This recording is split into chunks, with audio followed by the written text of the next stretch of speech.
Yes, sir. First time for the second interview. We've had people sit third mic, but first time for a second interview, and you're just that interesting of a guy. I don't know about that, but you need to know that you have seasoned warriors, people that have been hardened in the field of battle, who will be able to withstand the pressures that are coming. And we knew this wouldn't be an easy race. Once we got in it, though, I will tell you, we have been blessed tremendously. My business has actually never done bad. The media just found something that is old, that has been conjured up by a lot of people with some real mental health or drug problems or axes to grind, disgruntled employees, a small group of people that have been saying this nonsense for a long time. But the media, they were willing to run with it because of your on record talking about all the things that you've talked about. There's people who just don't like freedom. There's people who don't like firearms. There's people who are upset with you because of your stance when it came to the Rona and all that. You were out showing the world, no, this is still America. This is the Wild West. We're not going to be cuffed and barred in our own homes. Because as Republicans, we do all the damage. The Democrats sit back and just sip a Coke and wait for us to do all the damage. And then they have been able to squeak out some very important elections.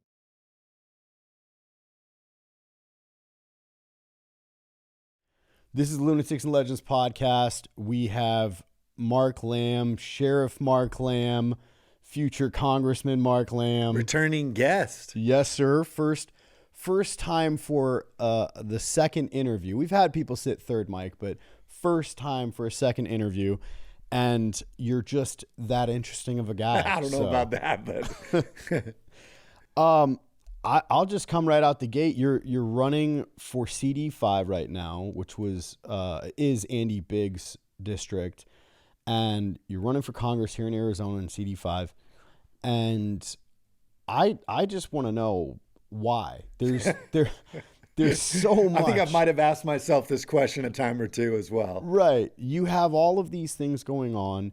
Because you're a businessman. You're not just, former sheriff. You're not just running for office. You're a businessman. You have all of the things that you need to ride off into the sunset. And yet you're allowing yourself to be subjected to really gross things, mudslinging and political attacks and the stress.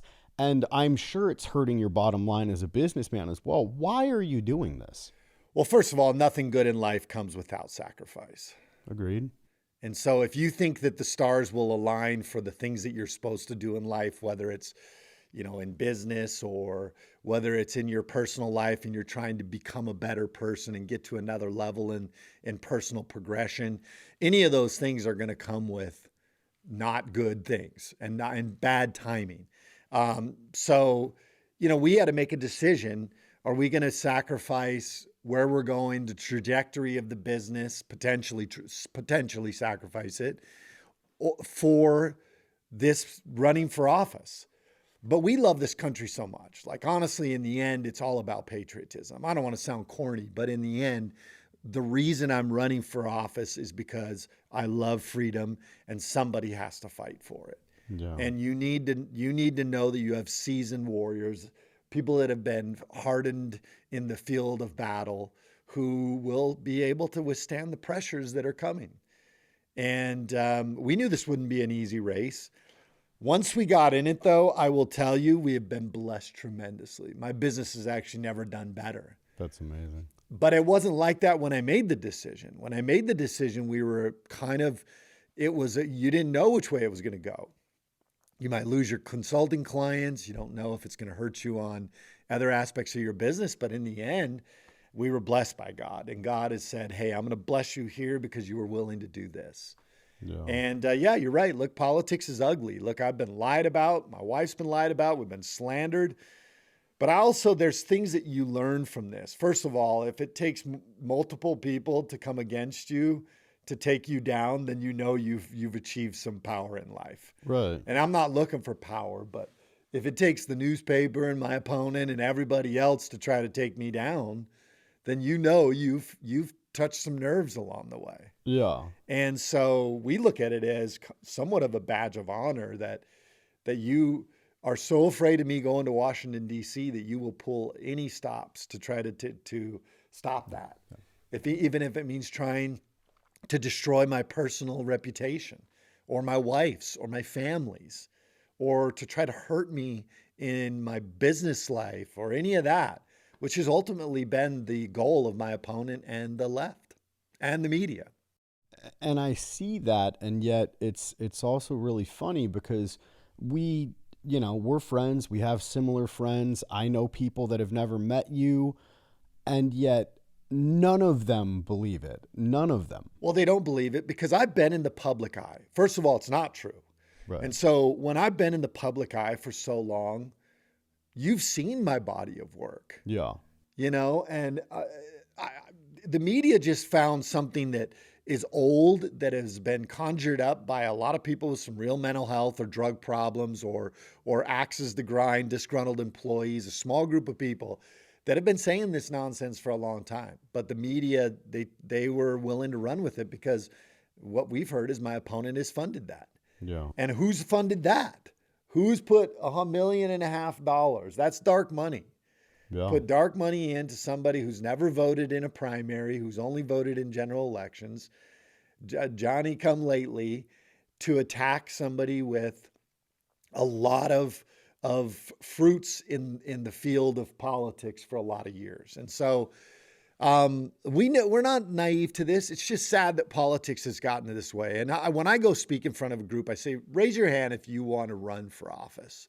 Nobody does. Yeah. Why? Because I don't want to go through what me and my family have had to go through. Right. All because I love freedom. That's my pendant. That's what I did wrong. Right. I ran for office.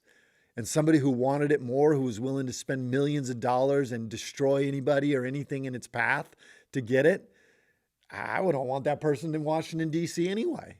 Well, and there's a lot of different people that you could be getting attacked by as well because of your stance on border security, because of your, on record talking about all the things that you've talked about. There's people who just don't like freedom. There's people who don't like firearms. There's people who are upset with you because of your stance when it came to the Rona and all that, You were out showing the world, no, this is still America. This is the Wild West. We're not going to be cuffed and barred in our own homes. But that's what the left does. Okay? Right. That's what the left attacks on. The Republicans attack each other. They go after your family, your personal. This is why nobody good wants to run for office. Right. Because of this. And this is also why we've lost some really important races in Arizona. Yeah. Because as Republicans, we do all the damage. The Democrats sit back and just sip a Coke and wait for us to do all the damage. And then they have been able to squeak out some very important elections. Yeah. And Republicans need to figure out that we got to stop eating our own. We should focus on the issues. Here's the thing. Voters, and you can see it in my election, voters are sick and tired of negative politics. They want you to show up and tell them who you are and what you're going to do. Yeah. And I did a radio show and I said, listen, we've been sitting here talking about this nonsense when we should be talking about some really important issues that are facing Americans right now, that Americans are talking about at their dinner table, and not a bunch of BS and lies that political people put out there to try to fool the voter into voting their way. Look, the reality is we have a border that needs to remain secured. We have immigration problems that are out of control. I mean, you've got New York. They say that over 50% of the people in New York, English is not their primary language. Right. You have millions of people pulling off of Social Security that are here illegally. I mean, the list goes on and on of damages that are happening from people in this country illegally. Yeah. American people said, we want you to fix that. And then you have the left, which is getting in the way. I would think the biggest threat to us right now is socialism. Yeah. And the other day you heard actually President Trump start speaking about this. I've been talking about this for a long time. Same. The left is no longer a Democrat party of JFK or any of those. Right. Correct. They are now the party of socialism. Yeah. They are championing people like Mondami in New York, this gal who just won in Colorado, who is they are self-proclaimed right. They call it democratic socialists. There's no such thing as That's just a fancy way of, you're trying to lull the people into believing that it's socialism. Okay. And at a time that was considered to be so fringe, and now it's becoming embraced. You have the AOC and the squad and all that, and super excited for you to go lock horns with them. However,